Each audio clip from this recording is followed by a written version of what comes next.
తాకట్టులో ఉన్న బంగారాన్ని విడిపించి ఆ రోజు ఆన్లైన్ ధరకే కొంటుంది కొమ్మూరి గోల్డ్.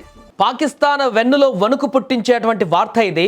ఆపరేషన్ సింధూర్లో పాకిస్తాన్కి చుక్కలు చూపించినటువంటి భారత రక్షణ వ్యవస్థలోని అతి కీలకమైనటువంటి ఆయుధాలు ఇప్పుడు భారత్కి చేరుకోబోతున్నాయి. మరిన్ని భారత రక్షణ భద్రతా రంగంలో ఒక కీలకమైనటువంటి అడుగు. రష్యా నుంచి S-400 ట్రియంఫ్ గగనతల రక్షణ వ్యవస్థ 4వ యూనిట్ ఇప్పటికే బయలుదేరి మే 2వ వారానికల్లా ఇక్కడికి చేరుకొనుంది భారత తీరాలకు. సో ఏప్రిల్ 18న భారత వైమానిక దళం అధికారులు రష్యాలో ప్రీ డిస్పాచ్ ఇన్స్పెక్షన్ పూర్తి చేశారు. ఈ వ్యవస్థ మే 2వ వారంలో అందుబాటులోకి వచ్చేటువంటి అవకాశం ఉంది. 2018లో కుదిరినటువంటి $5.43 బిలియన్ ఒప్పందం కింద మొత్తం 5 రెజిమెంట్లు కొనుగోలు చేసినటువంటి భారత్కి ఇది 4వ డెలివరీ. మొదటి 3 యూనిట్లను ఇప్పటికే మోహరించారు. 5వ యూనిట్ నవంబర్ 2026 నాటికి అందనుంది. రక్షణ వర్గాలు తెలిపినటువంటి వివరాల ప్రకారం ఇప్పుడు వచ్చే 4వ యూనిట్ను రాజస్థాన్ సెక్టార్లో పాకిస్తాన్ సరిహద్దు వెంట మోహరించేటువంటి ప్లాన్ చేయబోతున్నట్టుగా తెలుస్తుంది. ఇది పశ్చిమ సరిహద్దు రక్షణను మరింత దృఢం చేస్తుంది. ఇక 2025 మేలో ఆపరేషన్ సింధూర్ సమయంలో మనందరికీ తెలిసిందే S-400 పనితీరు ఎలాంటిదో అనేది. పాకిస్తాన్ ప్రయోగించినటువంటి క్షిపణులు, విమానాలు, డ్రోన్లను అన్నిటినీ కూడా గాలిలోనే పేల్చేయడం దీని యొక్క కీలకమైనటువంటి పాత్ర ఈ యొక్క ఆయుధాన్ని.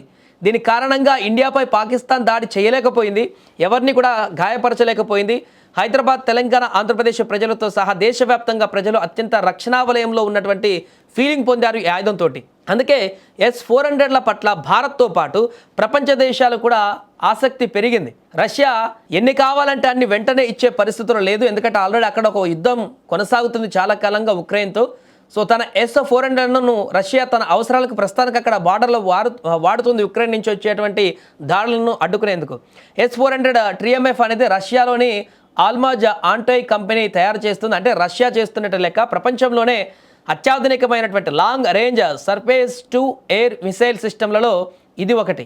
ఇది 400 కిలోమీటర్ల దూరంలో ఉన్నటువంటి విమానాలు, cruise missiles, ballistic missiles, hypersonic లక్ష్యాలను కూడా గుర్తించి నాశనం చేయగలదు. అంతేకాదు ఉదాహరణకి పక్క దేశంలో ఉన్నటువంటి ఒక ప్రాంతం నుంచి 500 కిలోమీటర్ల రేంజ్ నుంచి ఇక్కడికి ఏదైనా మిసైల్ కానీ ప్రయోగించినట్లయితే ఈ యొక్క S-400 అనేది అది ప్రయోగం స్టార్ట్ అయిన 100 కిలోమీటర్ డిస్టెన్స్కి అది వెళ్ళడగానే ఇక్కడనే పసిగట్టేస్తుంది 400 కిలోమీటర్ల అవతల నుంచే.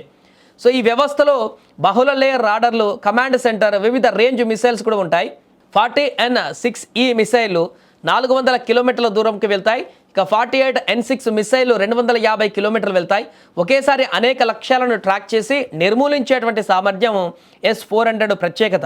ఆపరేషన్ సింధూర్లో ఇది చరిత్రలోనే అత్యంత దూరంగా ఉన్న లక్ష్యాలను సైతం సాధించినట్లుగా ఇండియన్ ఎయిర్ ఫోర్స్ కూడా తెలిపింది అప్పుడు. సో ఇది దీర్ఘశ్రేణి రక్షణను ఇస్తూ సరిహద్దు ప్రాంతాలను ముందస్తు హెచ్చరిక చేస్తుంది.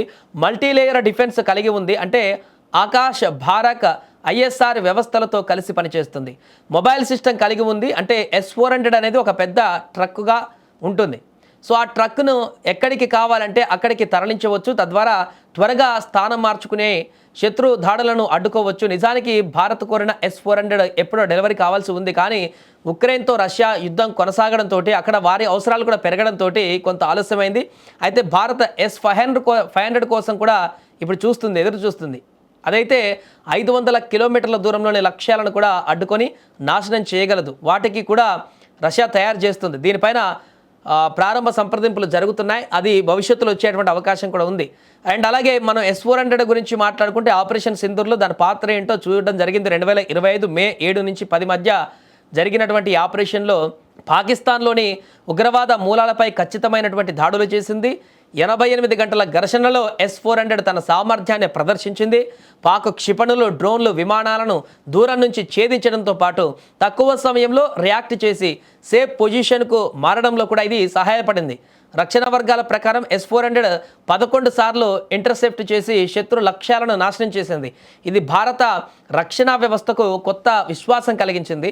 హైదరాబాద్ వంటి నగరాల ప్రజలు రక్షణ భద్రతపై మరింత పాజిటివ్ ఫీల్తో ఉన్నారు.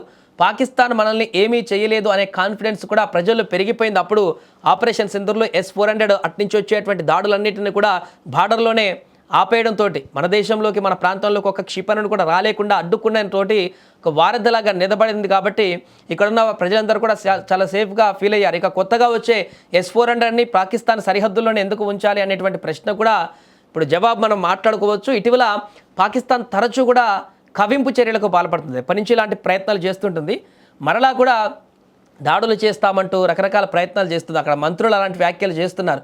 పాకిస్తాన్ పైన ఎవరైనా అనుదాడి చేస్తే, అంటే వేరే దేశాలు ఎవరు చేసినా కూడా తాము భారత్లోని ముంబై, ఢిల్లీ, కోల్కతాల పైన దాడి చేస్తామంటూ ఇటీవల పాకిస్తాన్ మాజీ మంత్రి ఆయన కూడా కామెంట్ చేయడం జరిగింది. సో ఈ నేపథ్యంలో ఎప్పుడైనా ఇలాంటి అంటే ప్రమాదకరమైనటువంటి దేశం కాబట్టి పాకిస్తాన్కి ఒక తలాతోకా లేనటువంటి నిర్ణయాలు తీసుకుంటుంది. కాబట్టి ఎందుకైనా మంచిదని చెప్పేసి చేసింది పాకిస్తాన్ మాజీ హైకమిషనర్ ఆయనే అబ్దుల్ బాసిత్ అని. ఇంతకుముందు అణుబాంబు దాడి జరిగితే ముంబై ఇలాంటి ఇక్కడ ఉన్నటువంటి ప్రాంతాలపైన దాడి చేస్తామని చెప్పేసి. కాబట్టి ఇలాంటి కవింపు మాటలకు భారత్ భయపడేదేమీ ఉండదంటూ కూడా పాకిస్తాన్ ఒక ప్రమాదకరమైనటువంటి దేశం కాబట్టి ముందు జాగ్రత్త చర్యల్లో భాగంగా ఆ సరిహద్దులలో ఈ కొత్త S-400ని మోహరించబోతుంది. తద్వారా భవిష్యత్తులో ఎలాంటి పిల్లిమొగ్గలు వేసినా కూడా పాకిస్తాన్ నుంచి వాటిని వెంటనే అక్కడే అడ్డుకొని అక్కడే నాశనం చేసి పాకిస్తాన్ పనిపట్టడంలో కీలకంగా పనిచేయబోతున్నాయి ఈ యొక్క ఆయుధాలు.